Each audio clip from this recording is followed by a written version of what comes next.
महादेव से झूठ बोल देली कि जैसे रहुआ प्रणाम कैनी भगवान राम के ऐसे ही हमहू प्रणाम करके आ गईनी। लेकिन जब महादेव ध्यान लगौले तो महादेव जान गईनी कि सती तो सीता के रूप बना के राम से परीक्षा ले ले। तब भोला बाबा सीता जी के माई मानत रहने भैया जी।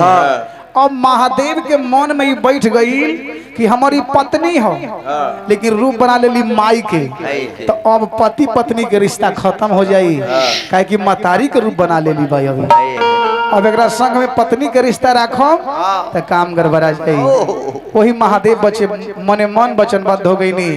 आकाशवाणी भइल भैया जी, वहां से कैलाश पर्वत आके आसन लगा देनी बबुआ। अब कहे के भाव बा अरे कहानिया तनिका आगे के सुनो,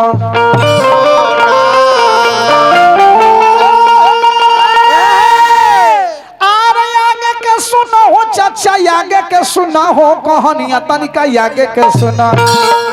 आ कहानी सुनबो तो मन लगी लागे, कहानी तनी आगे के सुनो।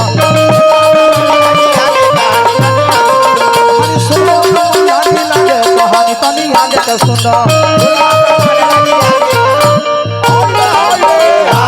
ए बबुआ हो कहे के भाव है का कि सीता रूप बनवली सती जी,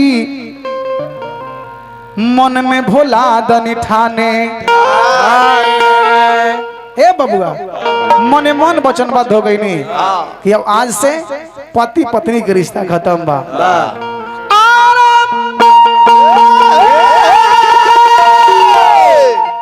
कि रोज रात दिन हरदम अरे ध्यान में मनवा लागे, कहानिया तनिका आगे के सुनो। आ कहानी सुनो तो भैया हो मनवा कभी है लागे हो, कहानिया तनिका आगे के सुनो जय हो।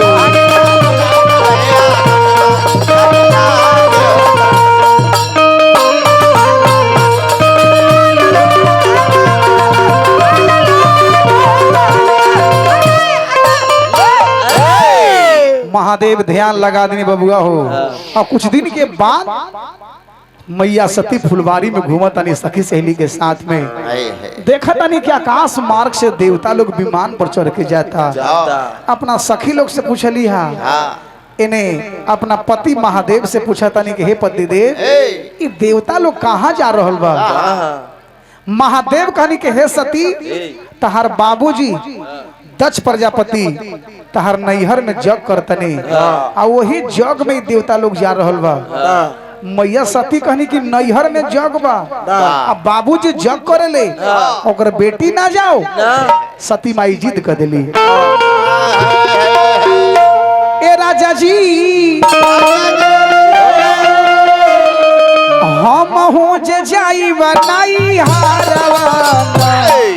ए राजा जी, ए भोला जी हम हो जे जाई बनाई हारवा, हो जगवा देखे अपना पापा जी के घरवा।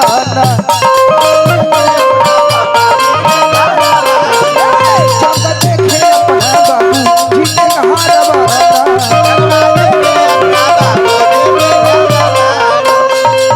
हाथ जोड़तानी बाबा बात हमर मानी,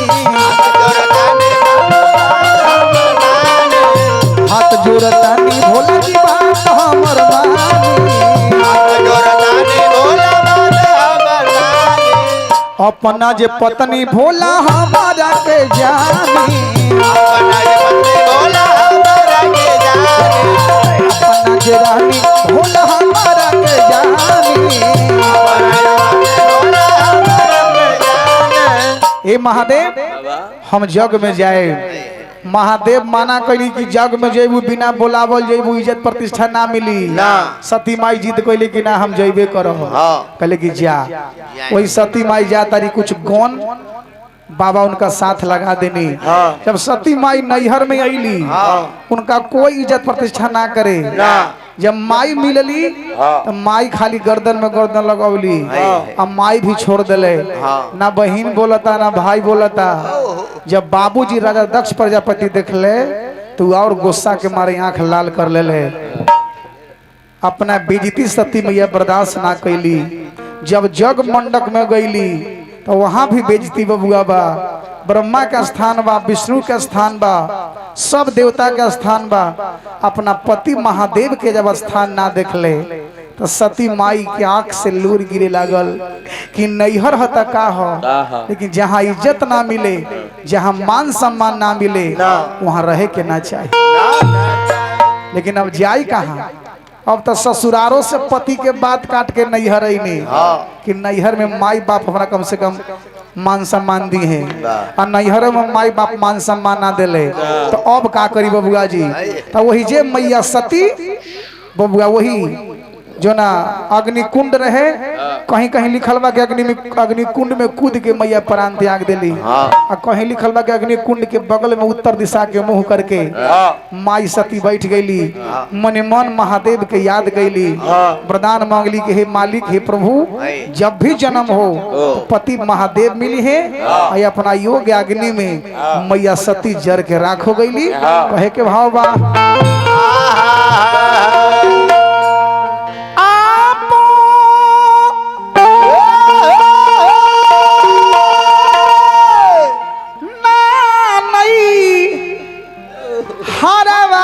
मैया ते जानी रे पराना,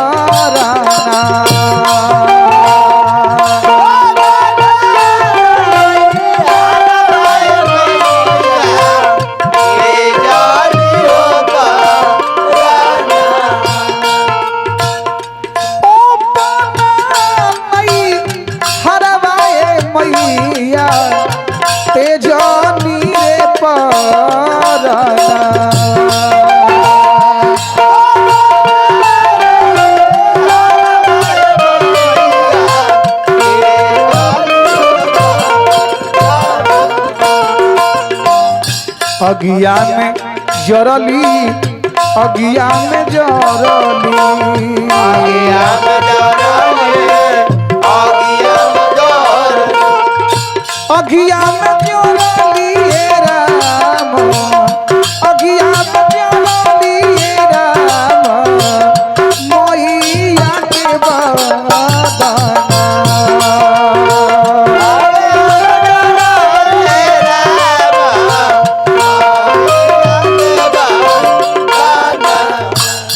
वही माता सती आग में जर के अपना प्राण के त्याग दिली। गण लोग जाके कहले बा महादेव के, इन्हें महादेव के जो जटा में माई गंगा है, गंगा मैया जब जनले की बहन मर गईली, गंगा माई की आंख से लोर गिरली है। महादेव भोला दानी के चंदन दहा गए बाबूजी। इतने देरी में गण लोग आ गई कि हे महादेव, सती मर गईली, सती मैया जर के दुनिया से चल गईली। जैसे ही सती के मरण महादेव सुन ले, तरवा के लहर कपाल चढ़ल बबुआ जी। वही घड़ी अपना जटा उखाड़ के महादेव जब बिगले तो महादेव के जटा दू खंड भइल। दू खंड से दू गो निकलल बा। के निकलल? एगो वीरभद्र भइल, एगो महाकाल भइल। जाके कहनी में कि जा हमारे ससुराल में जा, कोई भी आ जाओ, जग विध्वंस कर दी हो, सबके मार के गिरा दी हो, जा हमारे कहा नाम बाबा। वीरभद्र आवता भैया जी, पूरा एकदम जग के विध्वंस कर दिले। जितना प्रमाण बताओ कि देवता देवी भी, देवताओं लोग भी 10 प्रजापति के पार्टी लेके लड़ाई कैले, सब के बबुआ हरा दिले महाराज। इन्हें महादेव के भी बर्दाश्त ना भइल। भोला दानी भी आ गई अपना पत्नी के लाश देखे खातिर, लेकिन जब ससुराल में आइले अपना ससुर पर जब नजर पड़ल, मैया के तरह बाबा के पास 1 मिनट आओ, महादेव के तरवा के लड़का पार चल गए। बाप रे बाप, यही ससुर के चलते हमार पत्नी मर गईली। मारे के चाहता नहीं, 10 प्रजापति अनेकों रूप बना बना के भागे लागल। प्रमाण बताओ कि वो बाज नाम के पक्षी होला। 10 प्रजापति चहले कि बाज नाम के पक्षी के रूप बना के भाग जाई। जैसा ही भागे के चहले कि महादेव अपना त्रिशूल से मुर्गे काट दिले। जब 10 प्रजापति मर गईले, देवता लोग में हाहाकार हो गई।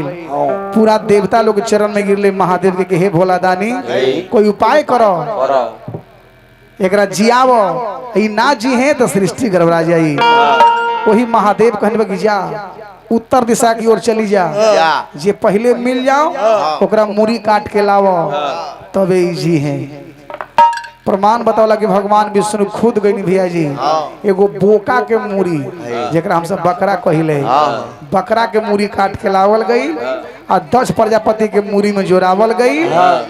जरा जैसन मुंह रही उसने न बोली, तब वो जियले तो समझ में घमंड खत्म हो गई। समझ में आ गई कि जरा दामाद के हम साधारण मानता नहीं, हम साधारण ना हुवन, महादेव हुवन। वही ससुर जी 10 प्रजापति अपना दामाद के चरण में गिर के आरती मंगल कर लगले, रोवे लगले।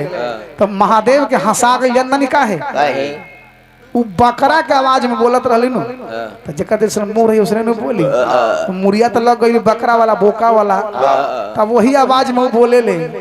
शंकर जी के हंसा गई, वही घड़ी वरदान दे दिले कि जा जौन आवाज में तू हमारा पूजा कइला है ये आवाज सुनम तो हमरा अच्छा लगी और पर विशेष खुश होखम। अभियो बंगाल में जाई जब पंडित जी लोग पूजा करी हैं भैया जी, अपना भी क्षेत्र में जे पंडित जी लोग जानकारी बा जे महादेव के पूजा करी हैं, तब पूजा कैला के बाद में अंत में जरूर बोले ले बू करे ले, जानता नहीं काहे करे ले, वो महादेव के वरदान बा। वही बाबू हमर कहे के भाव बा, ए बाबू हो वही महादेव अपना पत्नी के लाश के देखनी हा, लाश के कान्हा पर लेके बाबा पगला के भेष में उड़त भाव हुआ बा।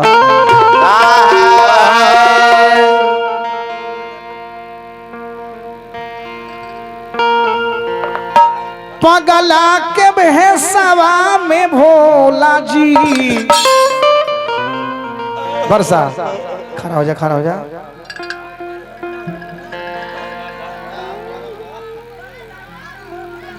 तो जगह देता नहीं बाबू हम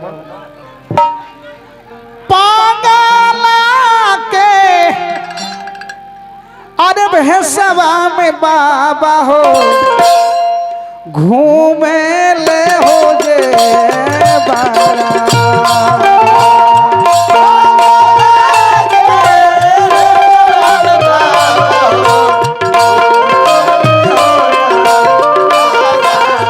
ए बाबू हो पागला के भैंसवा में बाबा हो घूमे ले हो जे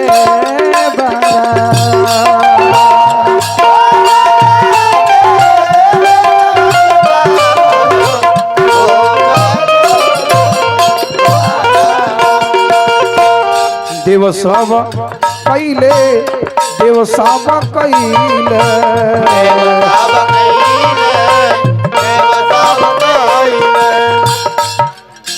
देव सब कैले ये राम मन में हो विचार।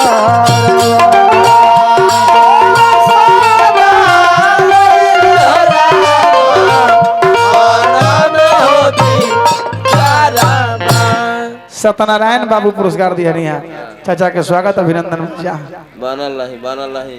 इनका चाची बनी महादेव बना कर के भैया जी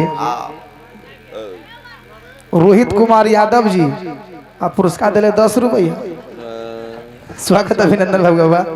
ए बाबू जी ध्यान दो भैया, अब देवता लोग विचार कैले कहले कि हे विष्णु भगवान बताई तो महादेव पगला बन के उड़त नहीं। विष्णु जी पूरा देवता लोग विचार कैले कि जब तक सती के लाश बाबा के कान्हा पर बा तब तक बाबा के अभी देखता नहीं कि लोग कहता कि रे ये लोग रोते रही कब तक जब तक द्वार पर कोई मर जाले भैया जी, जब तक द्वार पर लाश रही जरूर आंख से लोर गिरेला। लोग कहला कि जल्दी संस्कार कर दो कि सबके मियाज में कुछ शांति होको भैया। वही महादेव पगला होके अपना पत्नी के लाश लेके बउआ तनी आकाश मुहूर्तनी। वही भगवान विष्णु अपना चक्र सुदर्शन से अंग अंग काटे लगले भैया जी। कहीं बतावता है 51 खंड और कहीं बतावेला 52 खंड भैया। जहाँ जहाँ मैया सती के अंग गिरल बा वहाँ वहाँ धाम बनल बा। प्रेम से बोली शांति मैया की, प्रेम से बोली सती मैया की। अब तनिया को चुटकुला चटनी तनी सुन ली, ध्यान दे बरसा तनी।